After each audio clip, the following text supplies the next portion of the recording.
ಹೊಳೆನರಸೀಪುರ ಪಟ್ಟಣದಲ್ಲಿ ಕಳೆದ 66 ವರ್ಷಗಳಿಂದ ವೈಭವದಿಂದ ಜರುಗುತ್ತಿರುವ ಗಣೇಶೋತ್ಸವ ಆಚರಣೆಗೆ ಸೋಮವಾರ ಮಹಾಗಣಪತಿ ಪೆಂಡಲ್ ಆವರಣದಲ್ಲಿ ಸ್ತಂಭ ಮುಹೂರ್ತ ಹಾಗೂ ಮೃತ್ತಿಕೆ ಪೂಜೆ ಸಂಪ್ರದಾಯದ ಆಚರಣೆಯಂತೆ ನಡೆಯಿತು. 67ನೇ ವರ್ಷದ ಗಣೇಶೋತ್ಸವ ನಿರ್ವಿಘ್ನವಾಗಿ ಎಲ್ಲರ ಸಹಕಾರದಲ್ಲಿ ನಡೆಯಲಿ ಎಂದು ಪ್ರಾರ್ಥಿಸಿ ಸ್ತಂಭ ನೆಡುವ ಶ್ರೀ ವಿಘ್ನೇಶ್ವರ ಸ್ವಾಮಿಯ ಪೀಠ ಹಾಗೂ ಮೃತ್ತಿಕೆ ಪೂಜಿಸುವ ಸಂಪ್ರದಾಯ ಆಚರಣೆಯಲ್ಲಿದ್ದು, ಶಿಲ್ಪಿಗಳಾದ ಕೆ. ಸತೀಶ್ ಹಾಗೂ ಸಮಿತಿಯ ಸದಸ್ಯರು ಇಂದಿನ ಪೂಜೆಗೆ ಅಗತ್ಯವಾದ ಎಲ್ಲ ರೀತಿಯ ವ್ಯವಸ್ಥೆಯನ್ನು ಮಾಡಿದ್ದರು.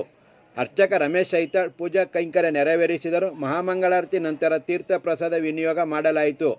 ಶಿಲ್ಪಿಗಳಾದ ಕೆ. ಸತೀಶ್ ಮಾತನಾಡಿ, ನಮ್ಮ ತಂದೆ ದಿವಂಗತ ಎಂ. ಬಿ. ಕಾಳಾಚಾರ್ ಅವರು 67 ವರ್ಷಗಳಿಂದ ಶ್ರೀ ಗಣೇಶೋತ್ಸವ ಆಚರಣೆಗೆ ಶ್ರೀ ಗಣೇಶ ಸ್ವಾಮಿಯ ಮೂರ್ತಿ ನಿರ್ಮಿಸಿಕೊಡುತ್ತಿದ್ದರು.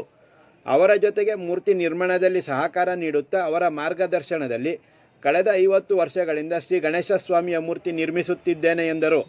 ಶ್ರೀ ಮಹಾಗಣಪತಿ ಮಹೋತ್ಸವ ಸೇವಾ ಸಮಿತಿ ಅಧ್ಯಕ್ಷರಾದ ಎಚ್. ಎಸ್. ಪುಟ್ಟಸ್ವಾಮಪ್ಪ, ಕಾರ್ಯದರ್ಶಿಗಳಾದ ವೈ. ವಿ. ಚಂದ್ರಶೇಖರ್ ಹಾಗೂ ದೊಡ್ಡಮಲ್ಲೇಗೌಡ, ಖಜಾಂಚಿ ಎಸ್. ಗೋಕುಲ್, ಪುರಸಭಾ ಪ್ರಭಾರ ಮುಖ್ಯಾಧಿಕಾರಿ ನಾಗೇಂದ್ರ, ಪುರಸಭಾ ಸದಸ್ಯರಾದ ಎ. ಜಗನ್ನಾಥ್ ಹಾಗೂ ಕೆ. ಶ್ರೀಧರ್, ಸಮಿತಿಯ ಸದಸ್ಯರಾದ ಮುರಳೀಧರ್ ಗುಪ್ತಾ, ಅಶೋಕ್, ಶಂಕರನಾರಾಯಣ್ ಐತಾಳ್, ಶಿವಕುಮಾರ್, ಪ್ರಶಾಂತ್, ನರಸಿಂಹ ಶೆಟ್ಟಿ, ಮಿಲ್ ಶಿವಣ್ಣ, ಮಹೇಶ್, ಈಶ್ವರ್, ವನಜಾಕ್ಷಿ, ನಾಗರಾಜ್ ಹಾಗೂ ಇತರರು ಪೂಜಾ ಮಹೋತ್ಸವದಲ್ಲಿ ಭಾಗವಹಿಸಿದ್ದರು.